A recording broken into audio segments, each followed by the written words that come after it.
And we're live. Hello to Brooke, Jackie, and Michelle. Thanks for being here. Thank you. I really appreciate the time for having you wonderful women on the panel.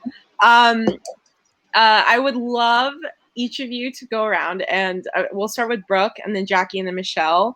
I just want to hear about who you are and what your gateway was to the film industry as creators, actors, and creatives, like anything that helps me understand you better. Whatever you want to share. Go ahead. Brooke first. Thank you so much. Welcome to FirstGlance Film Festival, Los Angeles 2021, everyone. I am Brooke Lewis Bellis. I am an actress, producer, author, board certified life coach. I think I always joke, I'm a jackass of all trades, master of none. But my true passions are acting. I love acting to death. And so everything I have produced, I have acted in for the most part, except a couple of pieces over the years. And I created Philly Chick Pictures, my production company, when I moved to Los Angeles, and that was in 2002, to create roles for myself as an actress and to step into a more women empowerment position. And that was almost, 20 years ago, ladies watching. So just so I could create the opportunity for myself and for other actresses around me and for female directors and producers, because back then especially, we needed it. So that is my biggest, I hope I'm a champion for other women in film. Yay, thanks, Brooke. All right, Jackie, I'd love to hear from you. I love that. I stand behind her 100%. I'm Jackie Dallas. I am an actress. I dabbled around in directing and producing, and wow, that's really challenging. It's a whole different world. So I'm gonna stick with acting for right now. Kudos to you women. Yeah, I'm a TV actress. I've been on a couple of shows, and then in the film world, I really want to get back into the indie film world. That's kind of where we all get our roots, but gosh, that's where the passion is. Yeah, I just want to talk about all the awesome stuff about being in film. Thank you, Jackie. And Michelle, go ahead. Hi, I'm Michelle Lukes.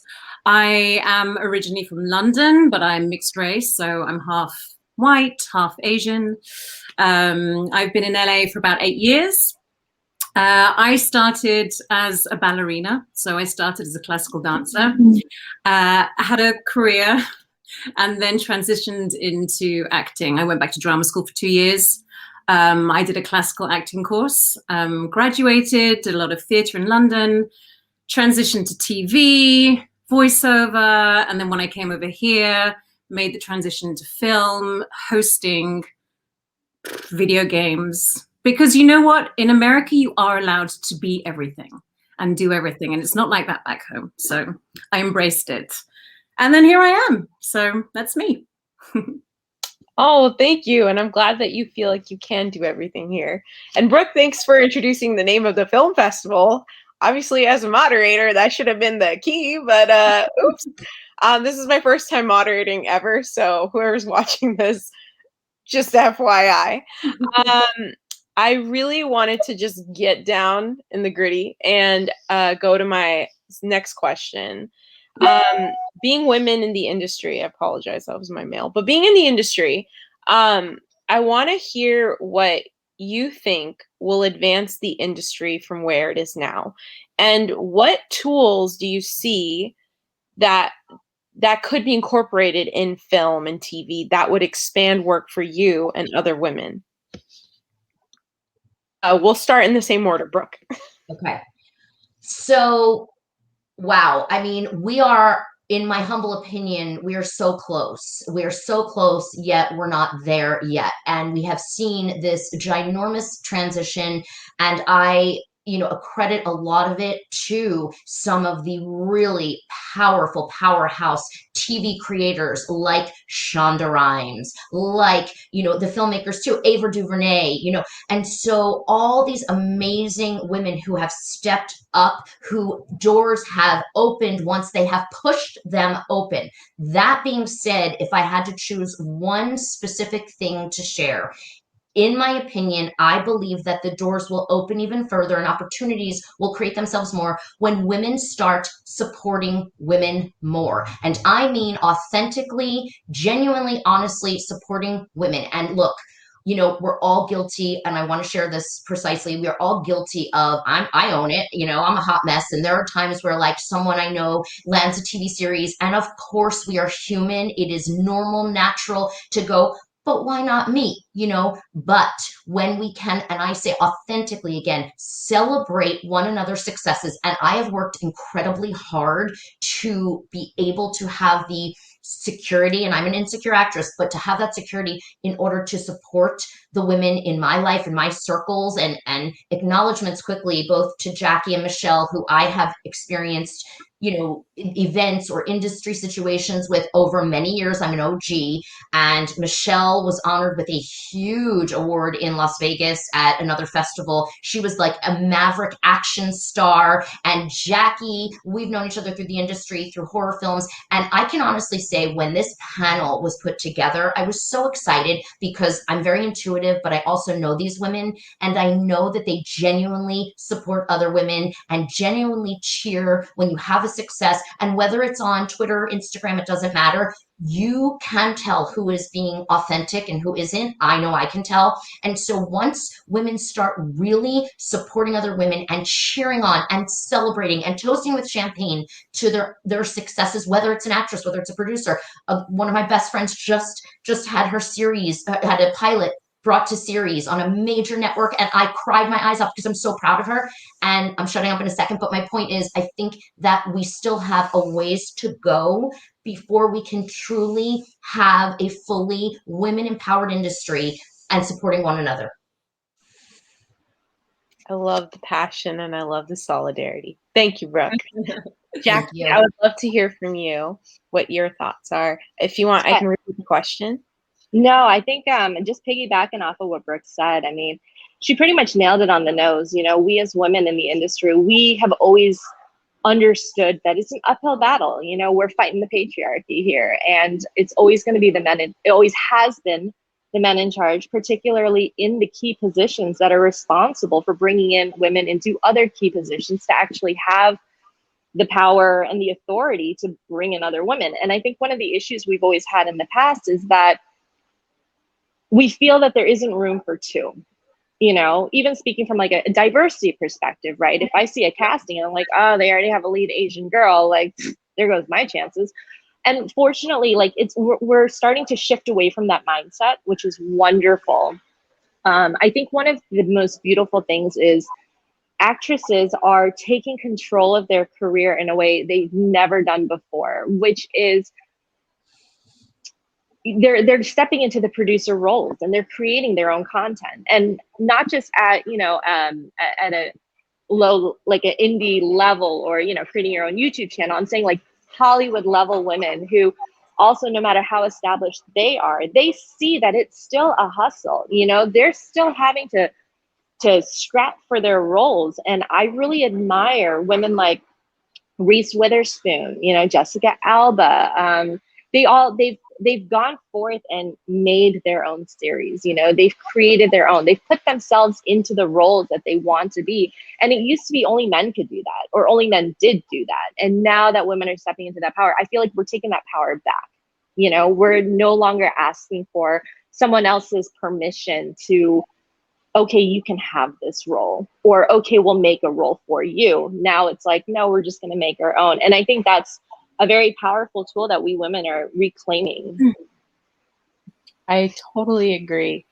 And Michelle, I'd like to hear your experience or your thoughts of what. Yeah, I mean, the girls already mentioned a lot of what I wanted to say anyway, but just to add to that, Brooke, I agree with you. I think in the past it's been challenging for women to support women because there's a lack mentality, you know, and there's that thing, there's not enough to go around. And I don't know how we fix that, but I certainly think that moving forward, I would love to see more risks being taken.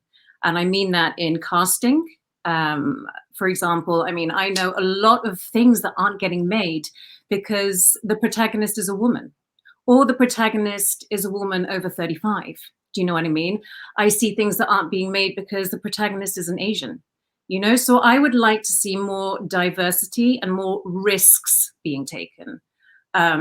So, I mean, that's my 2 cents. And then if we start that on the ground in the indie world and it filters up to studios, hopefully, eventually, however long that takes, I mean, that's my hope.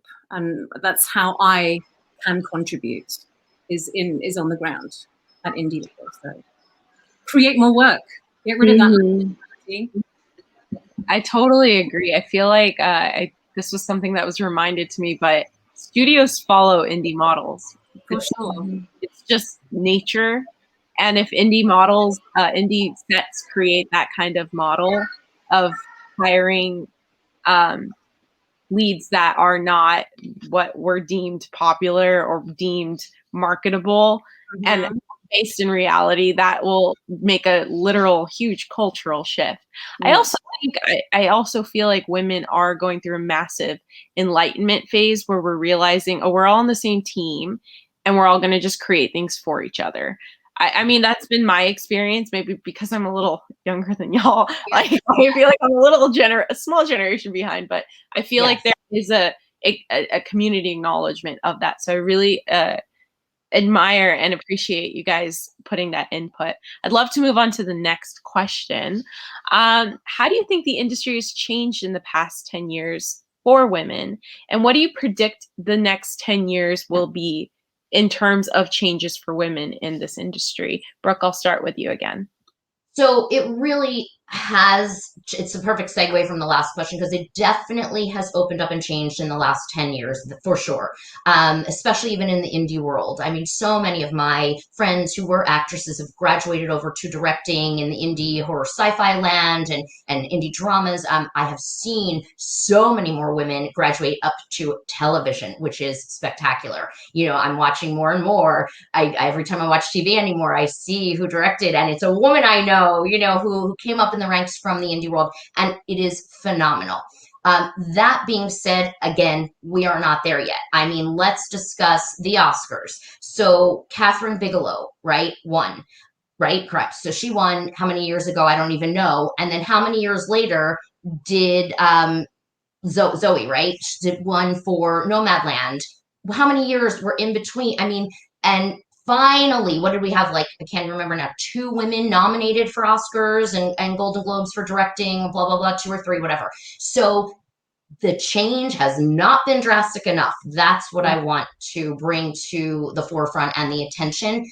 Do I think it's going to change from here? Absolutely. And I think it really will be at more of a rocket speed. I do, you know, and I don't want to get into it. I love men. Please know I love men and I respect men so much. And I love working with men too, most of the time. But with the Me Too movement, I don't want to bring that to the forefront at all, but I'm making a point that it took something like a women empowerment, women's safety on sets movement to move the needle, to push the men away a bit, to bring the women closer to having that type of success. So I think that opened up everything, and we will continue to, at rocket speed, grow as women in the industry. I want to, oh, sorry, go ahead. I was going to ask you. Go ahead, Jackie. No. I think one of the biggest changes that we have seen in just the filming industry in general is the accessibility for indie filmmakers, right? We suddenly have a much bigger platform. It's much easier for us to get our work out there and find an audience. It's still extremely challenging, but that opportunity is there. And one thing that Shelley mentioned earlier was that indie projects tend to be at the helm of these changes. And that's one of the reasons I love indie films, is because they are truly passion projects. They're stories that want to be told by the people telling them, and they will put their heart and soul and their money into it. Whereas I feel like a lot of studio features previously, historically, have just looked at the box office numbers, which is what has been the gatekeeping for women and women of color to be in leading roles. But I feel in the indie world, like, that's been happening you know, still maybe not at the equal rates, but that has definitely been happening at a higher rate. So now that we have the opportunity to get these sort of films out there, I mean, look at the major hits in the last couple of years. Sorry if there's background noise here. You know, was it Parasite that won? Like, that wouldn't have had a platform had it not been, you know, like how many people saw that in the box office in the theater? Like hardly anyone until it like blew up, right? Same with Nomadland. I mean, that's practically a drama documentary, right? And I feel like there's just so many movies that could also fall into that category, which would not have had a platform had it been for indie filmmakers who have the balls or the ovaries to make it and then put them into the film festivals and really, you know, tap into the subconscious that people do want to see these stories and really make it happen, you know, make us all realize that this is marketable, that there is a demand for it. So I think just everything transitioning to better accessibility, you know, getting rid of some of the gatekeeping that's happening, I think that has been a really big change. And I think that is going to be kind of the future, because indie filmmakers, and not even just indie, like Hollywood even, if they want to make these stories, now's the time, you know, that ball's already in motion. It's time to really get it rolling. And hopefully that inertia won't stop. I totally agree with you. And I want to now ask Michelle what she believes will be the next 10 years based on the past 10. I mean, who knows? I don't want to be the voice of doom, but like from my experience and in my experience as an actress, I haven't noticed a huge change. I'm going to be honest. Just in terms of the roles that actually, no, that's not true. The one thing that I will say that I have noticed, which I do think is a positive, is that I'm going up for the same roles, I'm talking about age range, now as I was 10 years ago. So when I was a younger actress in Hollywood, I arrived here like just very early 30s. I was already auditioning for women in their 50s. Yes. And testing for them. So the problem I have with that is that women in their 50s sitting at home watching these major TV shows and films are seeing unrealistic goals. Do you know what I mean? They're having young actresses play 50. And what I will say is that seems to be shifting a little. They seem to be a little bit more open to actresses of a more appropriate age. So that I will say I have noticed. But again, like Brooke said, it's just not enough. It just really isn't enough for me. And I would love, as an actress, to see bigger changes and swifter changes. What I have noticed, though, is I have a lot of friends that are directors, female directors, DPs, and other department heads. And they are really coming into their own now. And I love to see it. It's amazing. So even though my experience as an actress has not moved as quickly as I would like, I have seen huge change behind the camera. And I think that's a huge part of what we need. Because it's not just change in front of the camera, it's change behind. It's in powerful positions behind the camera as well as in front, in leading roles. And until we have that unity, you know, we're just never going to be quite there. So I don't know where we're going to be in 10 years, but that's my hope. That's Michelle, I was about to get so offended for you. I was like, what do you mean they're calling you in for 50-year-old roles? You know what? And when I got the audition through, I said to my manager, I was like, I'm not even going to read for this because it's ludicrous. And he said to me, Michelle, it's not your job to be casting director. It's your job to do a good audition. And I was like, ooh, okay. So I went, and then I won't say the network, but I was at the network the next day testing for it. Wow, so that's pretty cool though. Really not that ridiculous in the realm of Yeah, no, that's totally true. I mean, if I can just piggyback off of that too, one thing I have noticed in the realm of like diversity and that like representation, it used to be that I feel that as an Asian actress, I would always go out for nondescript roles, or I'm just going to call them occupation roles, because it doesn't matter. Like your character doesn't have a name. You're either the nurse, you're the teacher, you're the assistant, you know, parent number 2. So you're going out for those kind of roles. On the other side, I go out for things like nail technician, laundromat, Chinese restaurant waitress. So things that were very on the nose and very stereotypical. A subtle shift, but a very distinct shift, is I'm starting to notice I'm going out for roles that are a little more substantial, that have names. And the breakdowns I'm seeing are shifting from open ethnicity, which means anyone can apply, to ethnic, like, please submit all ethnicities. It's very subtle, but it's saying like, okay, anyone can submit versus I want you to submit. Does that make any sense? It's like, yeah.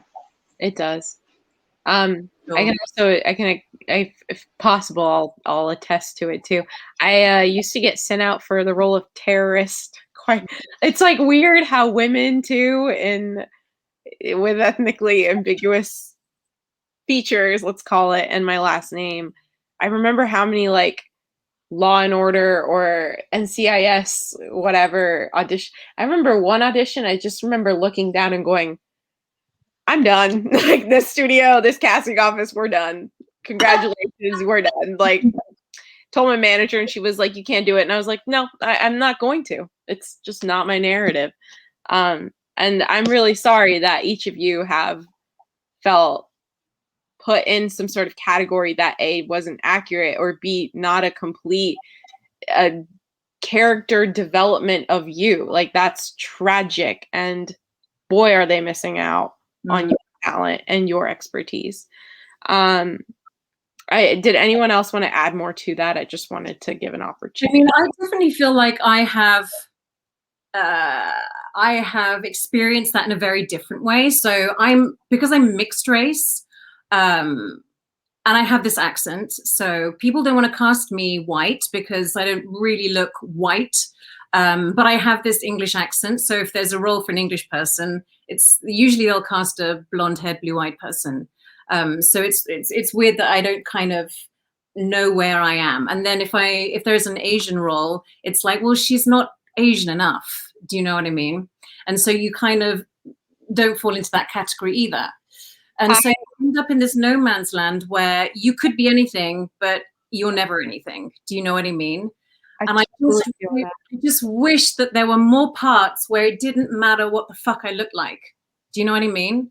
I just want to tell a story. And it doesn't matter always. Sometimes it does, of course it does. But there must be so many stories that need to be told that just need a fucking good actress. Do you know what I mean?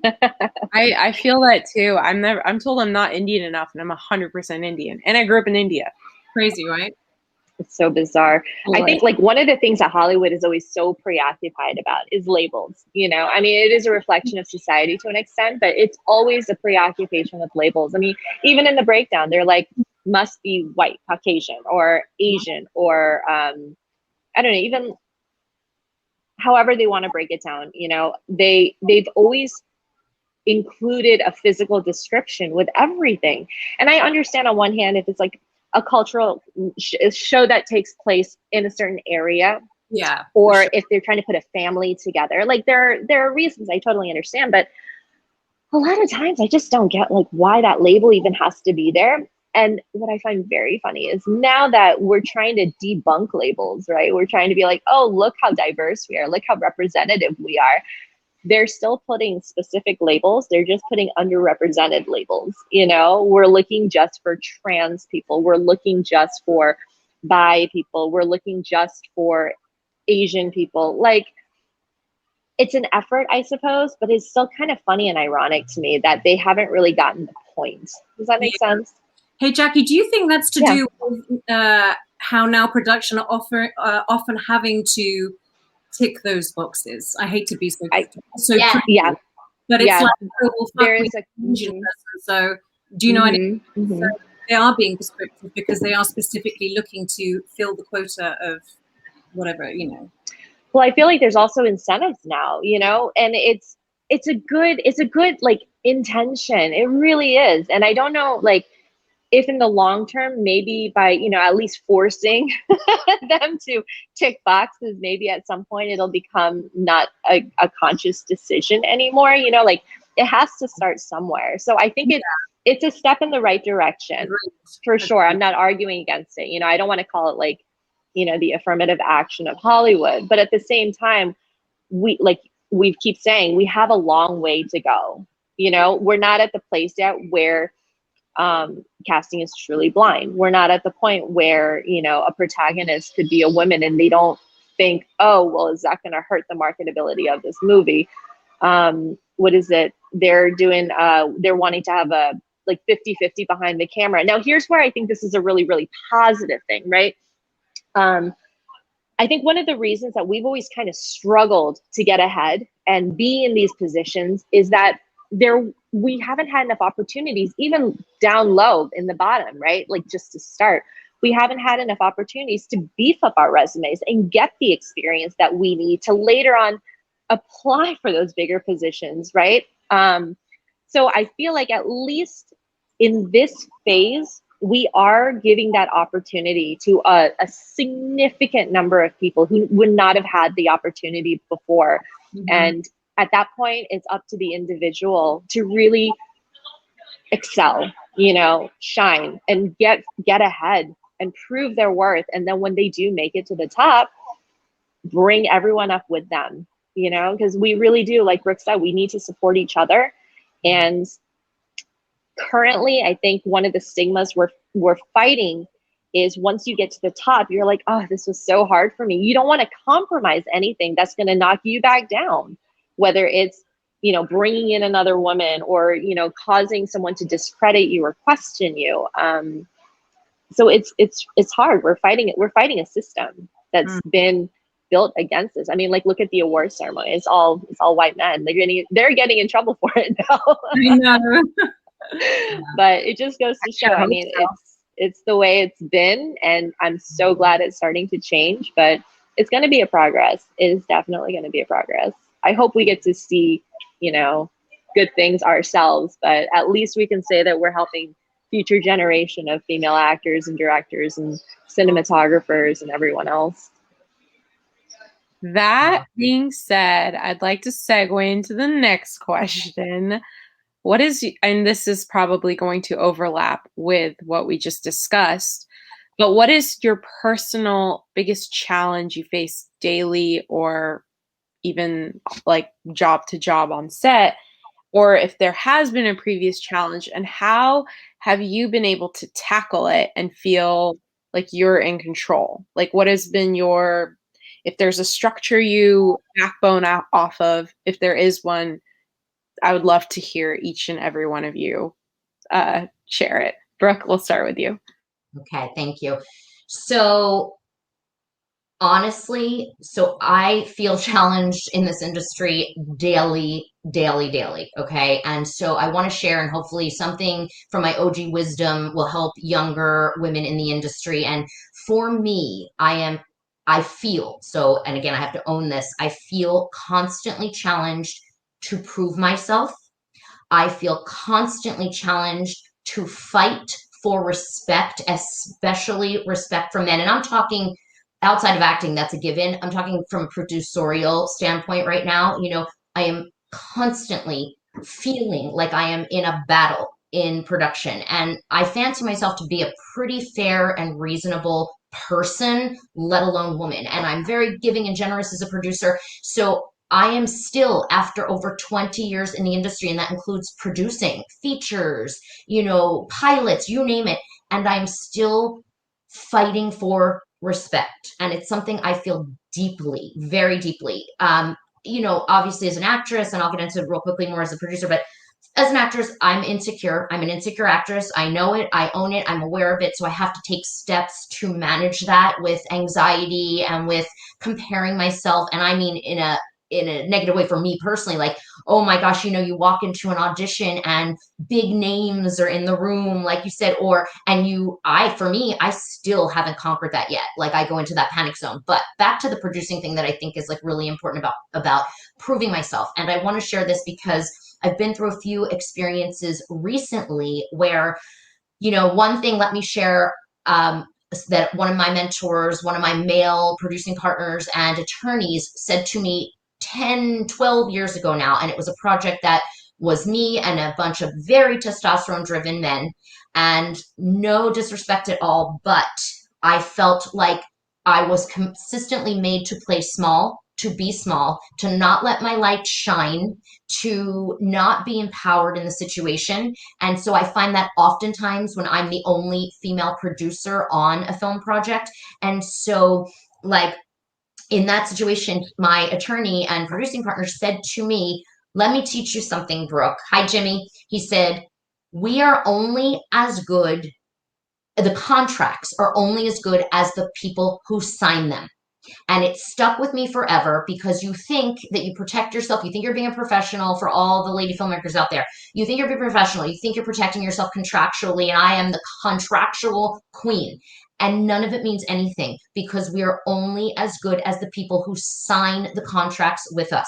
And so that is something that drives me insane. And recently, coming off of that quickly, producers out there, I always used to think, because for the most part, it was the truth, that when I would own the project, and I've said this for years, you do not have the full power, ladies, or men, until you own the project. So if I would do a project, including recently through Philly Chick Pictures, my company that I finance or raise the financing for, that I'm the head produced by, okay, then you would think that I would have more of the power, that I would have more of the control, that I would be able to have the respect from my team to call the shots.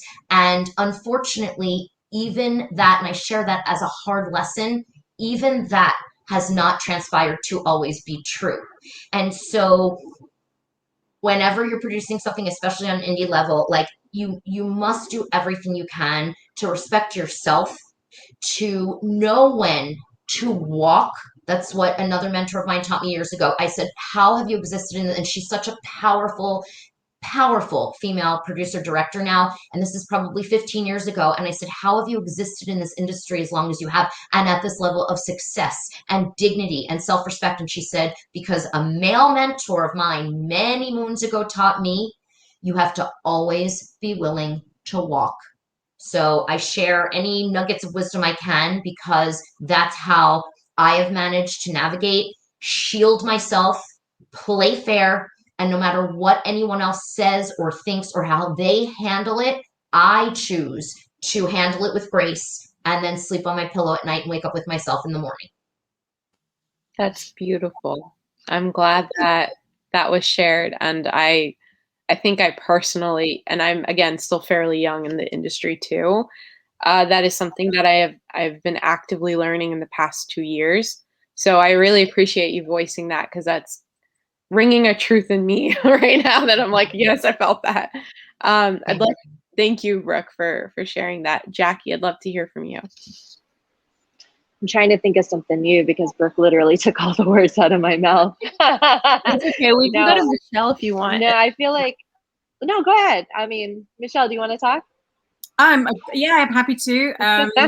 We'll change up the order a little bit. I know, only if if you need a minute. Yeah, go ahead. I mean, I have all the struggles.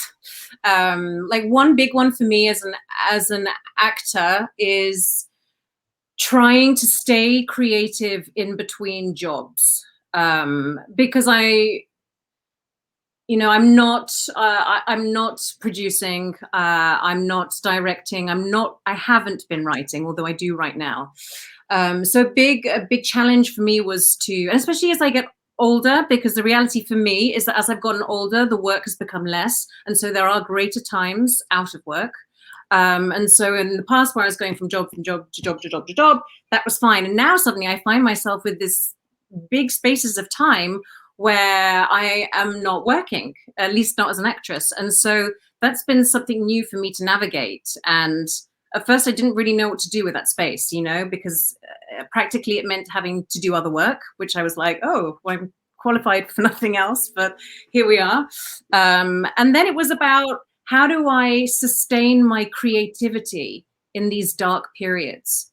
And that was a real challenge for me because wrapped up in all of that is your self-esteem, and life, because life feeds the work. Do you know what I mean? And I didn't want to be in this like dead zone waiting for the next opportunity. And so the way that I have managed it, I guess, is to find different ways to get curious, to express myself. And I started writing. I write a lot. Started with poetry, and then I had a blog, and then it sort of shifted into more creative writing. And then I decided I would write myself a one-woman show. And so that's been one way that I've been able to conquer that. Actually, I don't want to say conquer because it's not conquered, but sort of face it. The other thing is doing other things that are creative. Like, I come from a dance background, and now I teach when I'm not acting, and it requires me to do a lot of choreography. I have to put on shows, I direct them, and so that's another way for me to express my creativity. Dumb stuff like pottery and painting and singing and dancing again after all these years are ways for me to express myself. That's what I know, I recognize that I need to do, because my art is my expression, and I don't want to be mute for all those periods of time where I'm not doing a legitimate job. So that's a big challenge for me. I would say the other thing that I have struggled with, which has changed over the years from when I started as an actress, is my relationship to social media. I really struggle with that because I, by nature, am not a hustler, and it's become such a huge part of the job. Do you know what I mean? It's not enough now just to be an actress and to just to show up on the day. There's so much more involved with that, and so for me, it's finding a balance between not hiding myself from the world and learning to be okay with self-promotion. Do you know what I mean? And that's a work in progress, but that is definitely a challenge for me. And it does come up a lot, especially actually if you are working in a project that is perhaps an indie project where so much of its success relies on your ability to promote it. Do you know what I mean? And so that's been a real learning curve for me, because I've worked a little bit in everything, and when you're on a network show, it's all done for you. Do you know what I mean? And you get lazy, and it's like you don't have to do anything. But when you don't have that big team setting up interviews, doing all the talking, printing posters, T-shirts, whatever, you have to do the work. And the success of the project and your peers depends on you doing the work. Do you know what I mean? And I've had to learn that the hard way. And it's still something I'm navigating, but that is definitely something that I struggle with. So I think it would be silly to not acknowledge that it's a necessary part of what we do. Whether we're behind the camera or in front of it. It's team shit. Do you know what I mean? So absolutely, those are two things. I mean, there's a whole long list of other stuff. Those are two things that I struggle with. Thank you, Michelle. And Jackie, I'd like to hear what you've personally struggled with in your work or outside of your work, and how you tend to manage it. Yeah. I'm still just gonna say that, one of the big things I think all of us actors, not even actors, artists, any artists out there, I think one of the things we struggle is that we have our insecurities and we have our anxieties when we're not working, when we're not being creative, right? We as artists, I think we define ourselves by our art. And when we're not creating art, we feel like we have no identity. Mm-hmm. I had a previous career that I left for this one. And so I felt, especially early on, that there was a lot of pressure on me to prove myself, that I didn't make the dumbest mistake in my life, leaving a life of stability and security for that of an artist. And that's a lot of pressure to put on yourself, regardless. So I think that's one thing that we all struggle with. I struggle with that too. I'm not immune. One of the early things too is that, because I still consider myself fairly green in the industry as well. I'm still learning as I go, and learning to sift through all the advice that you're given and determine what is good advice, what is genuine advice, what is advice given in your best interest and not for the person who's giving it to you. I think that's a really hard thing, because this is an industry where there is no template. There is no, rule book or algorithm. Like, it doesn't matter if you go to film school or not. They don't teach you the business of it, and if you didn't go to film school, I mean, you're just starting on your own. So, where do people start? They talking to their actor friends, talking to other like background actors on a set. And there's just so much misinformation out there. And what might work for one person may not work for another, and then there's the element of sheer luck, right? Let's be honest, there is an element of that. So I think dealing with that, figuring that out is a real challenge. And it's not always bad advice, and it could be well-intentioned, it just doesn't work, right? So dealing with that, and then, if you take advice that's not good, or if something doesn't work for you, not getting crushed and upset and devastated and disappointed by it, right? Once, going back once again to the anxieties and the insecurities of what we're doing. But I think that's only human. I feel I'd probably be a little concerned if I was just like, I'm not insecure at all, I'm awesome. Right? I think that takes a little bit of the humanity out of our craft too. So I'll embrace it. I wonder if Beyonce gets insecure too, because I believe she does. Like, everyone looks at her as this symbol of pure woman empowerment and confidence. And I'm thinking, but there must be times where she's like, am I doing this right? I mean, can you imagine the amount of pressure that is? Like, you can't even step outside. Oh, I get that. And I think can I interject too quickly? Yeah, absolutely.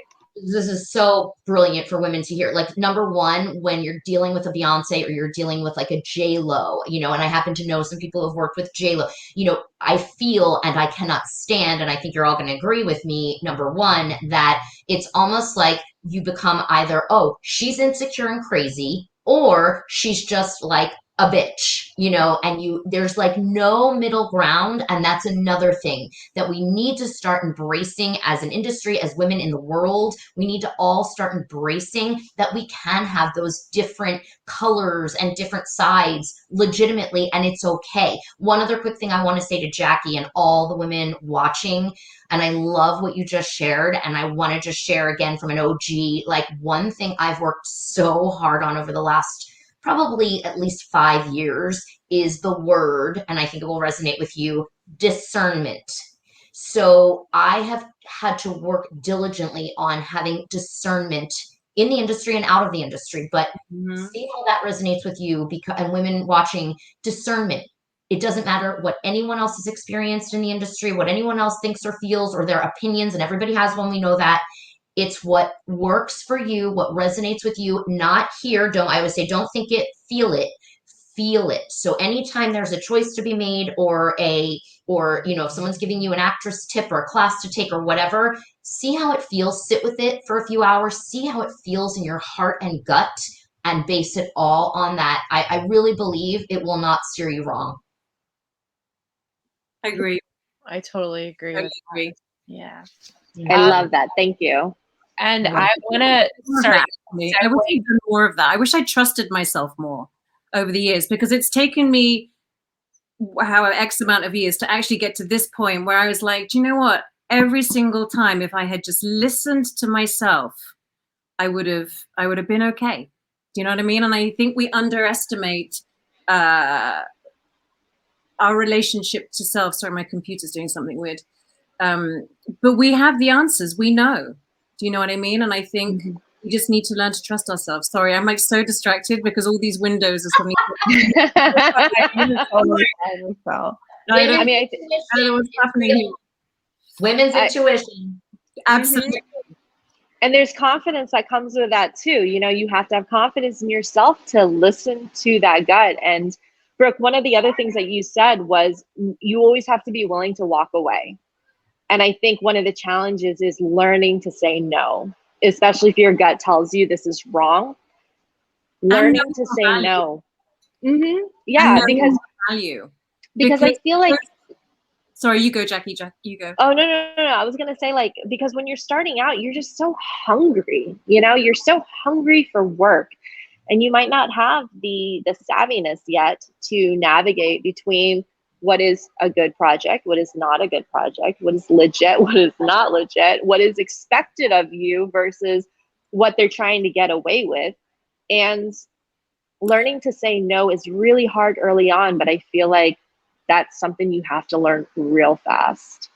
Because I think we as actors always feel so lucky to be hired. Mm-hmm. Thank you for the opportunity. Thank you so much. Thank you for for accepting me, for validating me, for giving me this opportunity. And of course, yes, it's great to be offered work, but you can say no.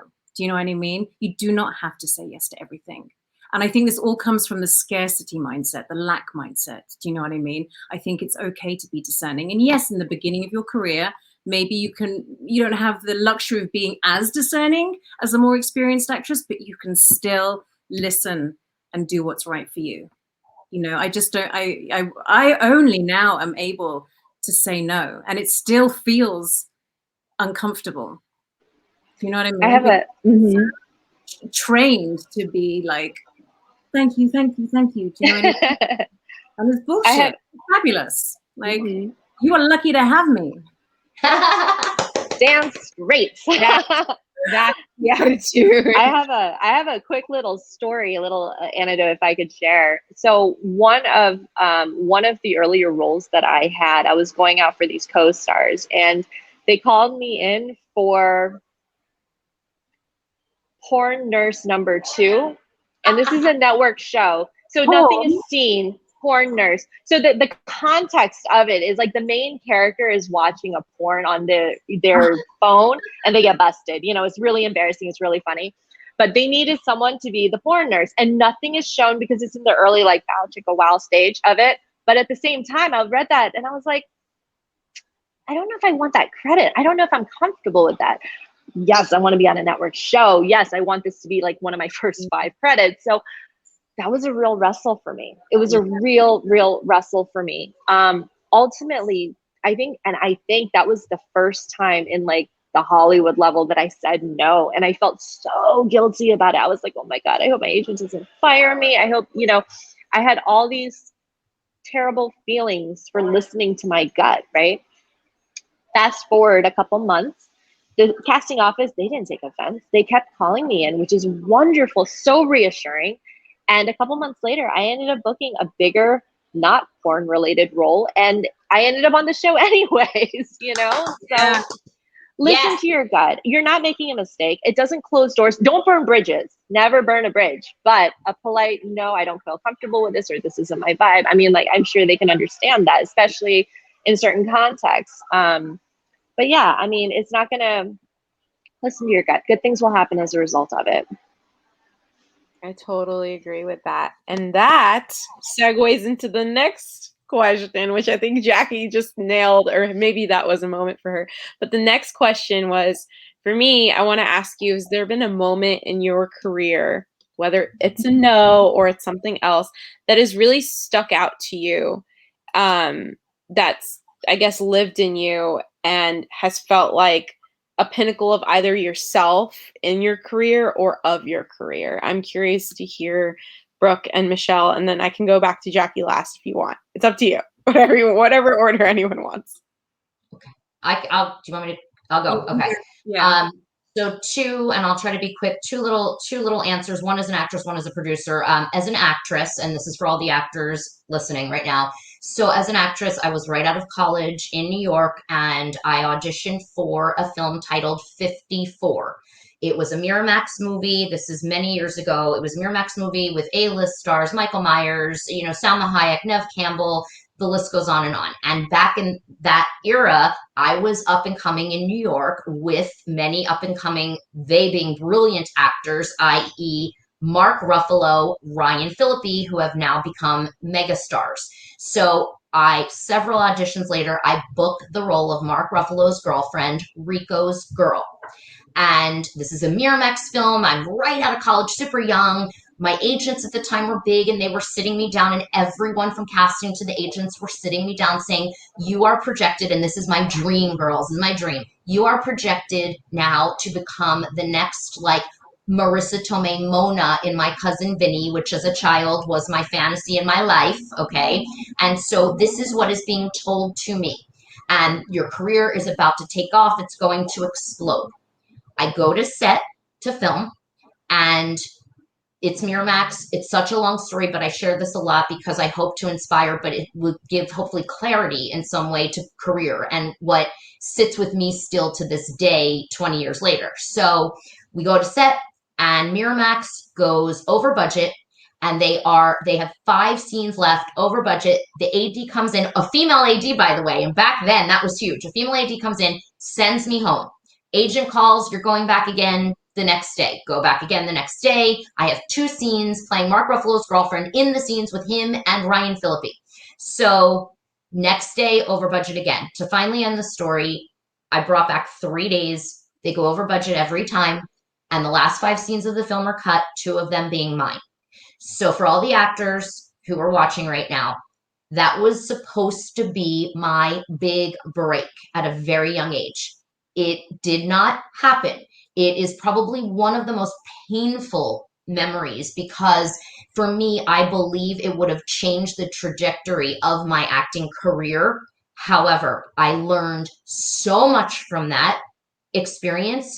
I hold on to it to this day, and I've had many little breaks since, and some big ones on TV. And I worked on a Fox sitcom for a couple episodes in 2004. So the thing is, we just never know. Things change in this industry. I know Michelle's like, yeah, because she's been on hit TV series. Like, things change at the drop of a hat, and we have no control. Those things are out of our control. So you choose an experience like that, and you either quit the business and run, or you buck up, you find your inner strength. I call it like vamp it out, my inner, vamp it out and forge ahead and keep trusting that the opportunity will come. One other quick thing as a producer, I just want to say, I produced one of many producers on a film titled Sinatra Club in 2009. 7 years it took to make this film about the night John Gotti became John Gotti. I got to act up. I played a supporting role because I was one of the producers. I got to act opposite Danny Nucci, Jason Gedrick, Michael Nori. So I want all the actresses to hear this, and I will never forget. We saw it was an indie film, but a couple $1 million indie. We saw the A-list creme de la creme of indie film stars, women who were projected for the female lead, who were projected to be the next it girl. And I'm telling you this because I remember it, and this was a big lesson for me as a producer. So that's why I want to share it. And I remember it was down to 4 actresses, and the other 3 were more seasoned. They were brilliant. One was a Broadway star, absolutely brilliant. And the actress, and I'll shout out because I think she's absolutely phenomenal and became a mega star, is the beautiful and talented Ellen Holman. She was on Spartacus, and she's doing the next Matrix. So, and I'll never forget because I saw her, and and I remember our casting director, who was amazing, Lauren Johnson, and the director and I were like, she's going to be a star. She's going to be a star. And so she just had the it factor. And for this role, she was blonde, she was sexy, she was a vixen, she would just fit the mold. So for all the actors and this has happened as a producer for me many times, you could be an Oscar, or you could give an Oscar award winning performance, and you still may not book the role, because if someone is more right type wise or has the right hair color or what have you, it is not always the most talented. So know that, and stop beating yourselves up about when you come out of an audition, you're like, I didn't book it, so I didn't do a good job. That's not the truth at all. And I just want to share that as a producer because it happens all the time. I needed to hear that again. Me too. My job is done. Thanks, Brooke. You're welcome. And whoever would like to chime in next, I'd like to hear about a moment in their lives and their careers where it stuck out to them developmentally or personally. I'm not really going to speak on something that's stuck out, but I kind of want to go back a little bit to what we were saying about trusting yourself from a sort of slightly different angle. And there's I guess 2 things I want to talk about. So I guess for me, changing careers, because I had a really successful career as a singer and a dancer, and I really took a gamble in going back to school for 2 years and starting from scratch. But so this is really about pushing yourself, I guess. So, you know, it would have been easy for me to stay doing what I was doing until my body gave out, you know. I mean, it's just not enough. Could I do it? Could I do something else? I could have stayed doing what I was doing, but there was this voice in me that was pushing me. Just dare to do something, dare to do something different, dare to say yes. Do you know what I mean? And had I stayed and played small, I would have missed out on so many incredible life experiences and work opportunities. And it goes back to really listening to yourself and trusting yourself. Dare to trust yourself. And sort of leads me to my second point. And it's not a specific incident that I'm thinking of, but I did consciously for a while start saying yes more. Now we've talked about saying no, but let's talk about saying yes, because there's been a handful of experiences in my working life where my instinct would have been to say no because I was fearful, because it was unfamiliar. Do you know what I mean? But the times that I have dared to say yes have opened so many doors, and not necessarily moved my career on, but have given me such rich experiences. I mean, a perfect example, Brooke, is when we initially met at the festival in Vegas. I was asked to host that festival. I'd never hosted in my life, and it was a huge festival. So my instinct would be to have said no. And I was like, you know what, fuck it. I'm going to do it. I'm all in, let's do it. And I did it. And it was terrifying and I mispronounced names and, you know, it was probably a bit of a car crash, but it was such a beautiful experience. I left feeling like I'd grown as a person. I felt like I'd grown my community. I met people that I still am in touch with today, that we've worked together. And had I played small in that experience, I would have just really done myself out of such a magical moment. So I want to say to the people listening, yes, it's easy to say no. It's safe to say no, but sometimes just say yes. What would happen if I just say yes? So yes, be discerning. I'm not saying say yes to everything, but if there's that little voice in you that's telling you to say yes for the right reasons, then listen to it. Fear is not a reason to say no. And I wish that I could tell my younger self that, because who knows what I could have accomplished if I had the courage to say yes much earlier on in my career. So it's not a specific moment, but that's kind of something that I'd like to share. That's beautiful. And I'm glad that you can have that conversation with your younger self, a younger inner woman. My older woman is like, fuck.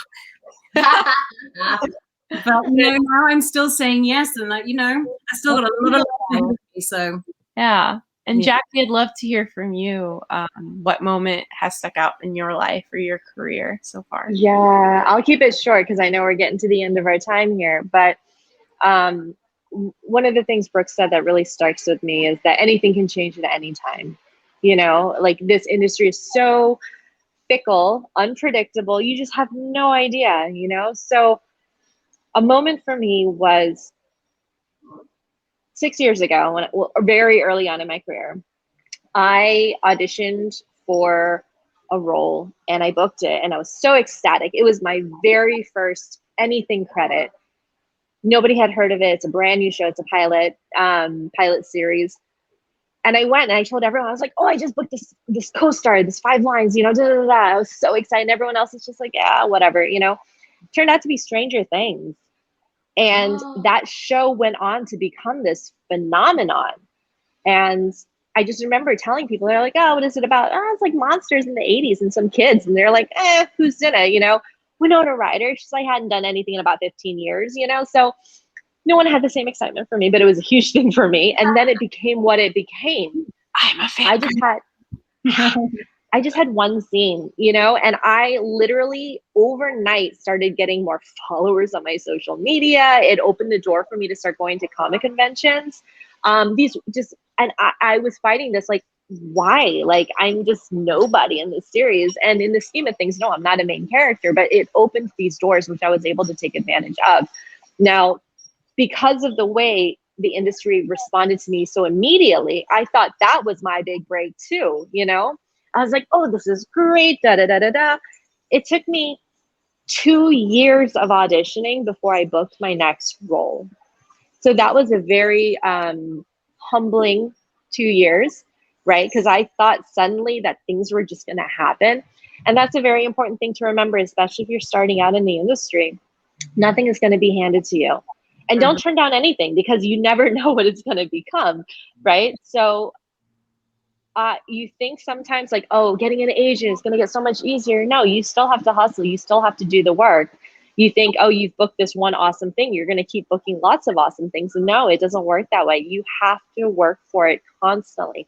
This is a career that you have to work towards. You have to nurture. You have to maintain. And that's something not just for new actors, but even seasoned actors. You know, I'm sure you ladies, you can, you know, like you were saying earlier, there's dry periods where you aren't working. And once again, just kind of, you know, learning to accept that's the way it is. Everything kind of ebbs and flows, waxes and wanes. That was a moment for me. So it made me realize, like, don't take anything for granted. Take the opportunities that come your way if it feels right to you. And, you know, enjoy it when you're on top, and then hustle when you're not. I like that. That should be a t-shirt. I have one last question just to put it out there. But if you were to manifest a role you could play in the universe, in this universe, what would it be? Would it be something you create for yourself, or somebody that's historical? Who would that be? Go ahead. So many good Action star. That's great. Brooke, go ahead. You know, I only hope for just to pinpoint some actresses and roles that inspire the hell out of me. I mean, I would die to be any actress on Sopranos, from Edie Falco, Carmela, to, you know, Lorraine Bracco, right? I mean, just brilliant. And then shout out to like a Gemma, Katie Seagal on Sons of Anarchy.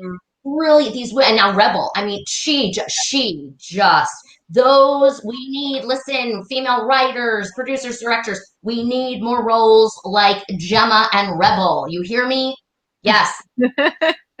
I hope they do. And Michelle, I'd love to hear what you would love to play. Your dream role. I would love to do a period piece. I've never really done that. So I would love to do a period piece. I also would love to direct something. Ooh. Between us, I'm a better director than I am an actor. You've heard the tale, right? Great actors make the best directors. I don't know. I just feel like I'm going to do it at a very small scale with the kids and stuff, and I coach people for auditions, and I'm thinking I might be good at it. So I'd really love the chance to see if I am. That's wonderful. Yeah. I love it. Manifesting that. Wonderful. Yeah. And I am letting the universe hear you and see every single one of you and your desires, hopes, and dreams. Thank you so much for being here on this panel on Friday night. I really appreciate all your insight, your intelligence, your wisdom, your guidance, and the path that each of you are paving for women like me in my age and my generation. So I really appreciate listening and talking to each and every one of you about your lives and experiences and who you are, your uniqueness. Thanks for having me. And thank with you, Sanchita. I will end this broadcast. Thank you, ladies. Have a good night. Thank you so much. Thank you, FirstGlance Film Festival. Thank you, girls. It was so good to see all of you. Yes. We have to do it in person next time. Yes. Now that we can. Yes. I love you all. Bye. Ending it. Bye. Bye.